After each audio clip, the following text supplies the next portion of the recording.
Hello guys and welcome back to my channel, the Golden Face Tanks, and today we're gonna talk about betta fish care. So first of all, what are betta fish? They are actually some fancy, as you can see, fish. They are actually some kind of vicious fish because they used to eat small fish and even other animals like shrimp. So that's something that you have to worry about. If your fish is very vicious, you can't actually put it with other fish, especially in a community tank that many shrimp will be present. Now, as far as the tank is concerned, they can go to community tank if they are calm. They can also be held into a bowl, which is not basically ideal for the fish. And about the substrate, they can go to either just plain rocks, as you can see, this kind of substrate, which is plenty of small rocks, and even if you want, you can actually put sand in there. They will be fine. Now, what characterizes them is their extreme conditions that they can live in. They can live in conditions which the water temperature is very low. Even though they are tropical fish, they can go into bowls with no filtration, no light, no plants, no nothing, and they will live. Even though this is not recommended, and I would actually say that if you want to purchase a betta, you must at least have a tank with light and a filter minimum. Furthermore, a heat, even though it is not necessary, it is especially advised to have one because it is basically a tropical fish. No aerator is actually needed, but if you can have one, this would be awesome for the fish, especially if you don't have plants that will actually give oxygen to the water so the fish has. But even if you don't have neither plants nor have an actual aerator, the fish will actually live if you do special water changes and frequent. Now, as far as the fish age and how much it lives for, it lives between 3 and 5 years if the necessary conditions are met, which is pretty awesome because you can have them in a tank and don't actually have to buy a new fish in, let's say, a couple of years. Even though this is a small period, it is enough for a tank mate and especially your friend, because you will actually create a bond with him or her.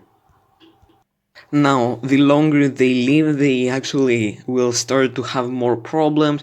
They may be thinner, even though they can live with a lot of food, and they will become fat actually in that case. But they will have problems with their health, and they will be more bored, let's just say, and they will not swim a lot. Apart from that, betta fish, they actually catch diseases easier, even though many other fish in, let's say, a community tank don't have disease. It is very frequent, basically. Disease is some finrod, which can be treated very easily, ick, and other types of bacteria diseases, especially if other fish have a disease, and the betta fish inside the tank will develop the disease even more. Now, this disease they are actually easy to be treated, but if not taken seriously, the fish will actually die. Even though it is a very hard disease, it may develop those disease for a couple of months maximum, I would say, but they will actually die after a period of time because they can't live with a disease or parasite inside them with no care or treatment. Furthermore, it is a very well-known fish. Many people have them, especially in bowls, which is actually very sad. And apart from that, they can also breed with just a female. If they bubble nest in the top of the water, you can see a bubble nest. They are ready to breed if you want to. So even though you can't actually keep two males together because they will fight to death, you can actually put two females or more together, even though there have been some times problems with them, as you can already tell. As you can see, this battlefish in my community tank, there are a lot of platies around him. There are also a molly, a balloon molly you've seen before, and a tetra, some kind of tetra. You can also put shrimp like this, a mano shrimp. A mano are perfect actually.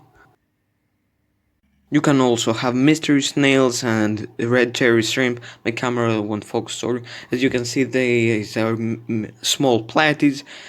Mystery snails or golden apple snails will keep the tank clean, which is awesome. Red cherry shrimp and other shrimp could also do, but sometimes the fish will kill them if it's vicious. Now, as you can see here, the floating plants that produce oxygen, the filter with with a small float or less hard float, as you can see, and an LED light. The flow especially has to be low because the fish has to swim, because it's not a fast swimmer. Now, as far as food is concerned, as you can see here, I have three kinds of food. On the left, they are floating pellets. On the middle are pellets, some kind of pellet that actually sinks immediately. And on the right, we have frozen bloodworms. Even though you can buy alive ones, I can't actually find in my country. So I hope if you can, that would be for the better of the fish. So, as you may know, these are not actually the only foods for betta fish you can find. They will also eat any other food that you put inside a community tank, even actually foods for, shrimp and stuff like that. Here, as you can see, are the pellets. They come in a small bag, Betta Bio Gold, this is the name. Perfect brand. How much you should feed? About 5 pellets if you have only a betta fish. Don't mention if you have more fish, you will actually have to put more because it is a community tank or something like that. Here are the pellets, pretty small, they float. Excellent food, I recommend it. Moving on, these are some kind of mushed, let's just say, or smashed pellets. These actually sink almost immediately. You may need to actually feed a little bit more inside your community tank and your betta fish alone. Lastly, these are the bloodworms. You actually have to feed per betta fish only 2 or 3 bloodworms because they make them extremely fat if you put a lot of them inside. And you can also hand feed them with these, and even you can perform some tricks. Now about the fin rod we talked about before, this type of betta fish, even though I'm not sponsored, is the best. You add just a few drops and the fish is actually completely fine. Anyway, that's the video for today, guys. If you enjoyed, make sure to press the like button because it helps me. Let me know what are your thoughts on this topic. I think I covered everything, and I upload actually 5 times a week. I need to tell you that, and I'm gonna see you tomorrow. Peace.